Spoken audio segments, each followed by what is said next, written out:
wanted to do a check-in with Tara Wilkinson and hear how she and the team at COCM have been working through the COVID-19 crisis. So Tara, thanks for joining me today to kind of share everything that you guys have been up to and your tactics and what all you guys have been doing. So the first question I'll start with is, over the last few months, what have been the challenges that the staff at COCM, whether at all of the different sites or even home office, what challenges have you guys been facing? Sure. And before I start, thanks for having me. I'm proud of what we've done at COCM. I also know that we're all being asked to do different things, so I'm happy to provide content too for COCM. So the interesting thing is that when all of this really popped off for COCM in March, we continued to operate in categories, is what I'm saying, that were normal. So we were still managing HR relations or HR functions, but they had shifted. So instead of wondering about when is someone going to take vacation, we were thinking about, is our staff safe? Do we have the right PPE for them? And then as time moved on, we started thinking about, how are we going to make sure that folks stay employed? So we were still taking care of HR functions, but they shifted as to what they were. Same thing with financial management. This happened in the middle of the month, and we typically, are closing out our month's financial reports, working with our accountants, making sure that our purchase card transactions are processed, and we still had to do that, but instead, our team had additional questions asked of them. If you're fully closed, how does this impact us financially? For how many months? What's it going to look like in the fall? So the amount of questions and inquiries and reports that were needed from a financial side of the house definitely increased as well. Then we were just managing the personal side of life. I mean, people were afraid because we're chasing something that is unseen or invisible.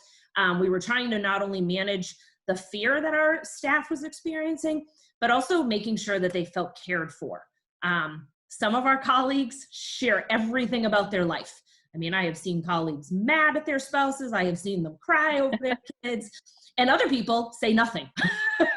We only know them in the workplace. And this has really challenged our folks to alter the communication and express the needs that they have and how we can support them. So that was definitely a challenge and a shift right at the beginning. And then, of course, the very, very most important thing was the student experience. And how were we going to manage what our residents were going to experience? And it was difficult because we were not necessarily the decision maker on most of the campuses. So a direction was provided to us from our campus partner or our owner, and we fell in line with that one way or another, whether students were asked to go home or whether students were given permission to stay. And the process of how those requests were managed were often done by the university too. And that's hard, we call ourselves student housing professionals for a reason, because that's what our commitment is to. We had all those other things that I talked about that we were responsible for, but our heart is with the student experience, knowing that our residence halls are homes for our students. Some of them have the opportunity and the luxury to go back to mom and dad's house or to another family's house, and some don't. Right. It is home for them. Some live in really rural areas where, believe it or not, Wi-Fi access is not easily available. So that's going to impact their academic success. And that weighs on our hearts. I mean, it may not be our decision, but we know what the short and long-term impact to that can be. And also, we're invested in who our residents are, and everybody keeps talking. You hear in the media, everybody keep talking about, oh, I feel so sad for the seniors and they're not having senior experience. I feel bad for the juniors who are ready to co-op, who are ready to intern this summer, who are getting ready to apply for medical school based upon their testing they did this year. And I get sad for the freshmen. Because I didn't like college until January, when my parents said, you can't come home any weekend anymore. And spring break, I was like, oh my God, I love Franklin Pierce. And I think, I feel bad for the freshmen who maybe would have had that same experience and they were sent home. So I think we look at it through the lens of, I love working from home and doing Zoom meetings. The fire department goes to help somebody. keeping it real. So I think that was the biggest challenge, was a lot of the things we couldn't control in our decision making, but we knew that the decision made would greatly impact everybody in the community, from our colleagues to the people we supervise to our students and their parents. Mm-hmm. So it's definitely beyond just what, we can control. There's also the elements that we can't, and having a heart for all of those pieces as well. Mm-hmm. And I think with all of those things weighing certainly on the staff at COCM, how have you and the team been able to kind of capitalize on your strengths with all of that at play? Sure. I think we try and we strive for transparency and partnership. But the reality is we are large now, and we are often either siloed, or I like to say we stay in our lanes based upon responsibility. That's because we have opinions and experience on a lot of different things. So that helps us manage more effectively. But that got thrown out the window during this time period. I mean, during this time period, we really had to stop and say, what do we do well, and how can we capitalize on people doing those things? Right. And don't we do well, and who can we rely on for assistance? So that first week or so, Jeremy Biddy, who's our vice president of operation and is a stellar professional, was carrying the burden. I mean, the question asked of him, he was being expected to punt and make the decisions and project the unknown, because things hadn't really even popped off at that point. So because of our working relationship and understanding what his strengths were versus my strengths, I reached out and I said, hey, I think we need to figure out how we're going to manage through this. Never expecting it to get as big as it was. Now, he may have expected it, because his strength is he's a historian. So he's researching, and he's facts, and he's figures, and he retains it, and he can understand and predict those types of things differently than my brain works. He also is able to really see the long-term impact for decisions. So the long-term impact with our employees, the long-term impact for our owners and students, and being able to sort of forecast and understand what we deal with in March, how long that's going to impact us in the future. So we needed to have him be in that role. Brian Kraft, we pulled into the team as well, our associate vice president. And Brian has the responsibility to supervise our regional managers. Also has great relationships with our ownership structures, particularly ones we've worked with for a long time that have a multiple number of sites in a state. So having him already have that pre-existing relationship was a huge strength. And we knew we were that, because he also has the gift of finance. So being able to have him work with the other team members, Katie Brannon, the business analyst, Jason Munger, Sandy Hill, I mean, the whole crew, really back with the regional managers and the directors to understand where will we be financially in this regard. And that relationship that he has with those people matter, because he needed to be able to say, I can have it to you today, or yeah, man, there's no way I can have it to you today, but I can't have it to you by Wednesday. And the client and the owner trusted that and knew that. And my skill set comes with organizing, executing, and advocating. So what the policy and procedures were going to be, putting them in a format that would reach different learning styles, saying, did we think about this for this group of people? And then serving in that communication role to the company. Yeah, that's great. So then what approach did you and the team kind of take in prioritizing what things to do first, and in that order? Yeah, so in construction, we often say, oh man, it's like sucking water out of a fire hydrant. That's exactly what this was. So I'd be lying if I said we had this great vision ahead. And even though I said Jeremy Biddy's excellent at forecasting, I mean, he wasn't able to predict 3 months in the moment it happened. Yeah. So what we really did was we focused on what was the critical need at that moment. Are students safe? Are the buildings secure? Are we providing what the staff needs from a PPE perspective? Are we saying it is okay to not do work orders unless it's an emergency? Are we saying that it is okay to change our company policy, which we did, that if people have to care for others, or they're concerned about being in the workplace because they have medical conditions or other circumstance that was sensitive that we may not be aware of, We went ahead and changed our PTO policy to allow folks to take advantage of the ability to stay home and stay safe. I think what we did was we dealt with what we knew was immediate in terms of safety. And then we went to, okay, what's the practicality of things? Right. We also went ahead and put plans in place. So when we talk about what are the strengths, we knew our e-board was going to have a lot of questions, and I was trying to limit the questions. Yeah. So we went ahead and we created a daily report. So at the end of every business day, Jeremy, Brian, and I, we meet, we share information that we've received from the day, and then that report gets shared with our executive board and then other key members of the team that need the information. Human resource director, business analyst, new business vice president. And then we also knew that we needed a place to funnel the information. So we went ahead and set up a specific COVID-19 email. So there was a history there. And keep in mind, we still have our regular jobs to do as well. Yes. Construction didn't stop. My daily responsibilities to be ready to open in June had to continue. So that email allowed me to shift and manage in that regard. Sure. We also knew that it was very, very important to keep communication open with our company. We are spread out. We have grown tremendously. Those of us that have longevity with the company, remember when we could all fit in 1 or 2 rooms together, all normal size rooms.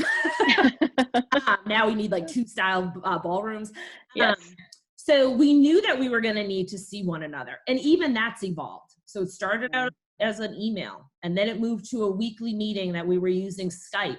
And then it moved to, hey, we need Zoom. And this was just recently. Like, I want to see everybody's faces. Yes. So learning what is it that our staff needs and what are the different ways they can communicate. So they get a written best practice for those who read and interpret material differently.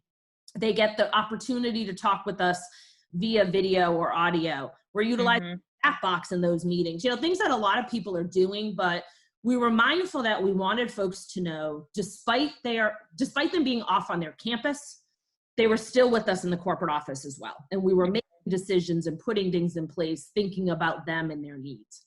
Right. And we also had to rely upon others. So our vendors, for example, our HD Supplies, our HD Pros, our Acmes, you know, they've had long-term relationships with us too. And we call upon them and say, hey, listen, we don't have a national facilities director, and I'm stuck. I don't know how to get people what it is that they need. And our folks are trying to close buildings, and we have limited staff in some sites because folks are out because of COVID. You know, keep in mind, we're in like some of the hot spot areas. We've got communities in Washington. We have communities in California. We're in the heart of New York. We're in the heart of, so, you know, relying on those external vendors as well and being able to say like, hey, can you go ahead and instead of having my guys have to go online and find the product and then order it, can we start just communicating one-on-one? And that has been really helpful too. And part of that is the longevity with those folks as well. No, I think it's important that you guys have been able to recognize that it's not like all in one person's camp, that it's definitely been so integrated and leaning on each other and looking at strengths and priorities. I know that we're not out of all of this yet, that there's still things to continue, you know, for the unforeseeable future as we shift and change things. But as you guys do, we are at a point where there is some hindsight. As you look back, is there anything that you guys would do differently at this point? You know, I think we did a good job with what we had, just like other companies did as well. You know, our executive board does a good job of managing on an executive level. So what it is that's needed across the board for the company, they take care of and they go in the right direction for us. The day-to-day operations is really left to the leadership team of the regional managers, the director, and then Brian, Jeremy, and I. And we were given the latitude to be able to run things the way we needed to run. But what we learned and they stayed out of the way, which was great. But what we learned was at times like this, our directors and our assistant directors and our maintenance supervisors particularly, they love the executive board and they love our corporate culture. So we wanted to make sure that they were engaged and hearing from them and seeing them. And we knew they were important and we knew the relationships mattered, but it took us a minute to realize the value it took from a team building and from a reinforcement perspective. Sure. So that was a good lesson learned. The other thing is we've learned that the staff that we've added over the last year was incredibly beneficial. So we have been afforded the opportunity to hire a talent and wellness coordinator, Scott Schatzer, who has been a rock star. Yeah, Scott's awesome. I mean, every day we're like, gotta make this happen, Scott. And and the reason that Scott's a rock star isn't just because he's like, okay, but he's like, happy to do it too. It's so, what a good attitude, always. Yep, and that's a huge difference. And then we also were able to hire a home office or corporate marketing and leasing specialist. Yep. So our entire world at some campuses changed. I mean, some of our folks didn't have to rely on social media and virtual leasing because of the dynamic of their campus and who their student was. Being able to have Brittany in place to really take the lead, and Brittany gives you information on it and anything you want. Yeah. Like, you ask for it, she's already got it, or she gets it. It's like she's a magic genie or something. She's like, disappears. So having those two positions in place this year really were an advantage. Folks often hear that COCM will say, oh, we have a deep bench. I don't believe that. It's not a surprise. I'm telling the whole world right now on this podcast, the e-board's going to hear it and they're going to be like, yeah, she preaches it. We don't have a deep bench, but we have a ton of utility players who have skills and experience in a variety of things. I'd agree with that. Play. And that's what the difference is. So our site operations specialist, Joe Cantona right now, he obviously isn't able to be on site, but he has taken a large responsibility of running with miscellaneous projects that are specifically related to COVID that we wouldn't have been able to accomplish without his assistance as well. Right. Everybody has had to shift and add. We had accountants tracking down and recoding financial reporting. We had our controller having to add account codes. We had human resources needing to verify policy and create new forms for contingent hiring because when you can't get a background check done. To our business analyst folks that I mentioned before, I mean, Katie and Jason are working incredibly hard right now, and you ask for it, they provide it, and Katie's are thinking 3 days ahead as to what the owner's next request is going to be.